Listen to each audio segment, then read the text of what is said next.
Recently, as more of my product has come in for the brand, I immediately started feeling pressure because so much capital has been poured into the business. And I've been reworking this thing over the last 2 years. Now that product is arriving, starting to come in, I'm feeling a lot of pressure in terms of making sure the product sells. It reminded me of my 20s.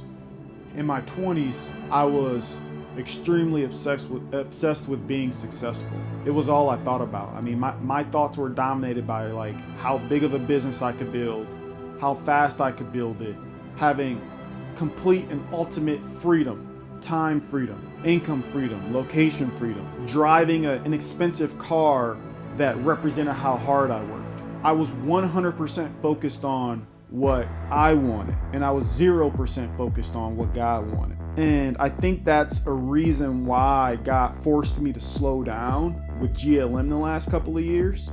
Sure, in my mind, I could talk all day about how it made sense strategically. I needed more time to build out the mission, or I needed to make sure the business could be sustainable long term. Sure, I could list all the normal reasons why. But I think the real reason why God forced me to slow down with the brand is because my heart wasn't in the right place. Even last year, I looked at the brand as a way to quote unquote escape the matrix. Here I am talking about eliminating limited thinking, eliminating the limited mindset of taking things into our own hands, trying to control everything and giving everything to God. But yet I'm still looking at the brand as a way to secure financial freedom for myself. That's something I've had to really work to overcome this last year. Especially when you start to feel the pressure, you start to be in situations that feel uncomfortable.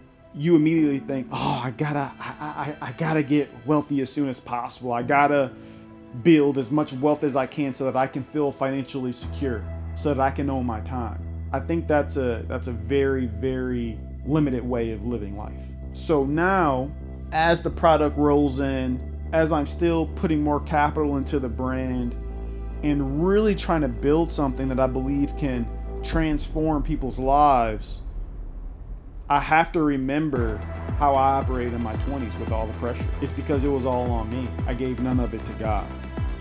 And I think that if I am really practicing what I preach, if I'm really practicing the eternal mindset, I don't feel any pressure. I simply take the resources God gives me, allocate them to the right places, and leave everything up to His control. And ultimately, that's what the eternal mindset is. It's not thinking about how strong I am. It's not putting pressure on myself, but it's staying surrendered and continuing to be obedient and keep God's plan in mind, God's purpose in mind, and not what I can benefit from it. I think that's the eternal mindset.